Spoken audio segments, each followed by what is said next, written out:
मेरे देश के प्यारे भारतवासियों, अब भी समय है, अब भी सुधर जाइए। सरकार जो कह रही है उसको मानिए।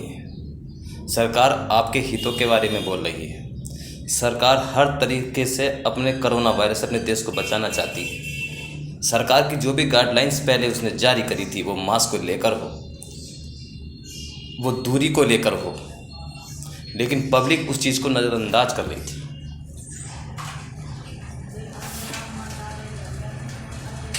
पब्लिक सोच रही थी कि ये झूठा सरकार की कोई रणनीति है, लेकिन सरकार की कोई भी रणनीति नहीं थी। सरकार को सिर्फ आपको बचाना था, आपकी व्यक्तिगता, आपकी जान को खतरा होने से बचाना था। लेकिन आप जानते हैं, 1 साल से कोरोना का कहर झा रहा था। 1 सवा साल हो चुका है, लेकिन सरकार बार बार आपसे अनुरोध कर रही थी कि मास्क लगा कर रखें और अपना टेस्ट कराएं और दूरी बनाए रखें। कोई गलत चीज़ ना खाएं, कोई इस प्रकार की चीज़ ना खाएं जो आपको नुकसान दे। किसी प्रकार का गलत फेरविट ना जाएं, किसी प्रकार से आप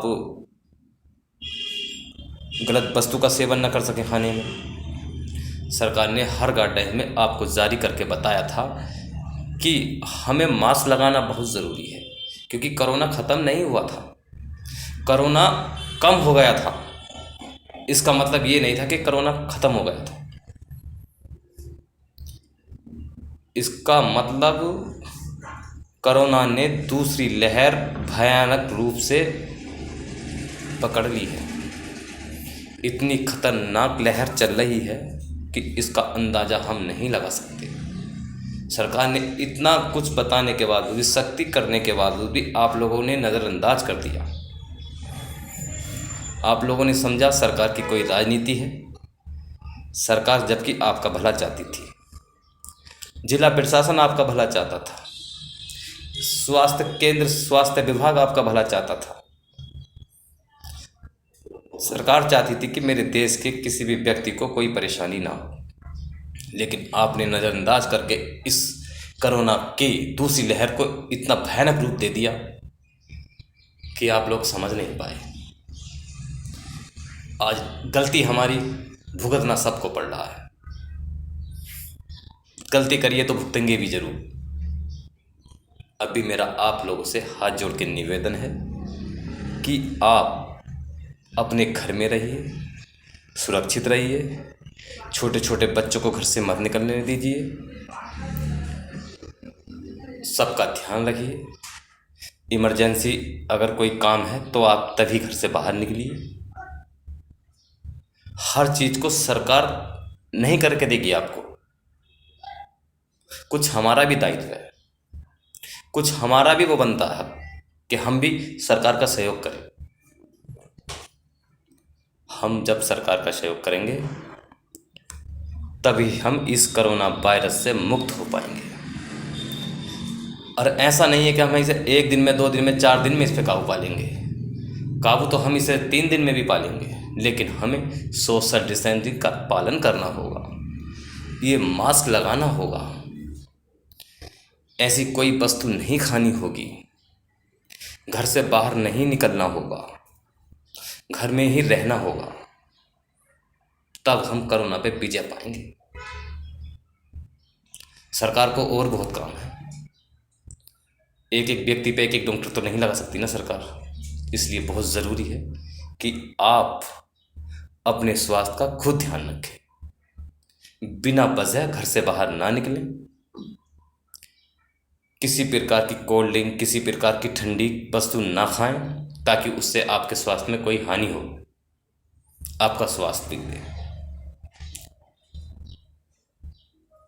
ये मौसम के द्वारा लहर चली है। इस लहर का तोड़ एक ही है, सोशल डिस्टेंसिंग, मास्क, अपने घर में रहना। और अगर आपको किसी प्रकार की कोई दिक्कत अगर दिखाई दे रही है तो नज़दीकी अपने स्वास्थ्य केंद्र पर जाकर डॉक्टर से सलाह लेना और उसी की हेमोडिटी पर चलना, उनके बताए रास्ते का पालन करना, तब आप कोरोना से लड़ सकते हैं। ये कोरोना कोई ऐसा वैसा वायरस नहीं है जो फूंक मार दी हो जाएगा। हमें कड़े नियम अपनाने होंगे, हमें घर में रहना होगा, हमें सोशल डिस्टेंसिंग का पूरा पालन करना होगा, ये मास्क भी लगाना होगा, बिना वजह घर से बाहर नहीं जाना है, तब हम कोरोना पर विजय पाएंगे। इतनी तगड़ी लहर चली है कि देश में ऑक्सीजन की भी कमी आ गई। इसका कारण है हमारी गलती। हमने इस कोरोना को हल्के में ले लिया, जिसका खामियाजा आज हमें भुगतना पड़ रहा है। सरकार समय के अनुसार आपको निर्देश दे रही थी, कोरोना कम हुआ था, ख़त्म नहीं हुआ था। अगर ख़त्म हो गया होता कोरोना तो हमें इस दूसरी लहर का कोई अभाव नहीं होता, ना हमें ये लहर देखने मिलती। आज मेरा जो आपको समझाने का मन कर रहा था, मैंने आपको बताया। लाइव आया हूँ, इसीलिए आया हूँ क्योंकि आप लोग समझें, सारा काम सरकार नहीं कर सकती, कुछ आपका भी धर्म है, कर्तव्य है। अपने परिवार की भी रक्षा करो, अपने गांव की भी रक्षा करो, अपने देश की भी रक्षा करो। हर आदमी का एक ही होना चाहिए, अपने घर में रहें। सिर्फ एक व्यक्ति अगर ज़्यादा इमरजेंसी काम है तो आप निकल जाएं, बिना आवश्यक काम के ना निकलें। अगर आवश्यक काम है, अति आवश्यक है तो निकलें। और इसका भी ध्यान दें, आपके पड़ोस में कोई गरीब ऐसा व्यक्ति ना हो जो बेचारा खाने से जूझे, उसको समय से 2 रोटी ना मिल पाए। इस चीज़ का भी ज़्यादा ध्यान दो।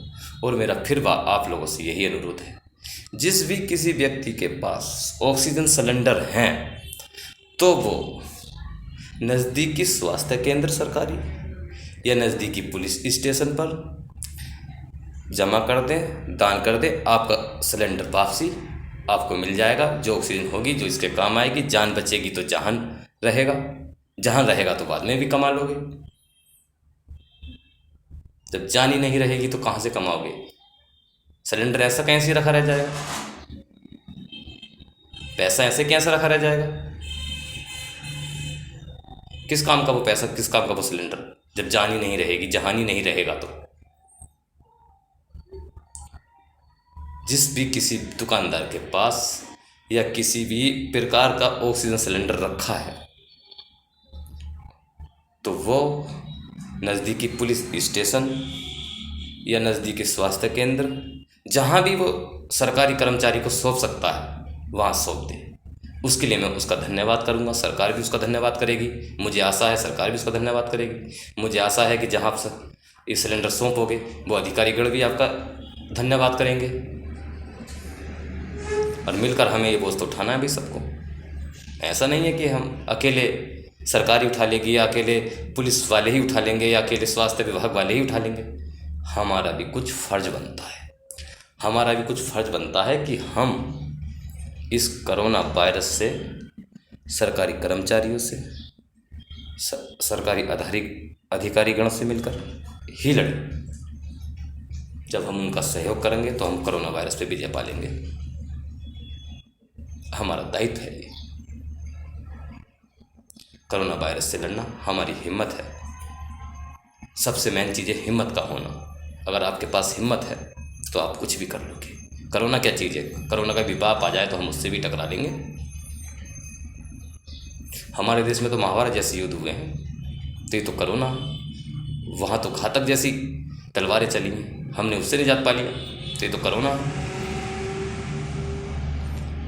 राम ने रावण की लंका पर विजय पा ली, तो ये तो फिर कोरोना है। कैसे नहीं पा सकते हम विजय? जब हम सब एक मिलकर रहेंगे और हम जो सरकारी नियम हैं, सरकार जो कहती है उसका पालन करेंगे, तब हम कोरोना पर विजय पा लेंगे। धन्यवाद। अब इतना ही।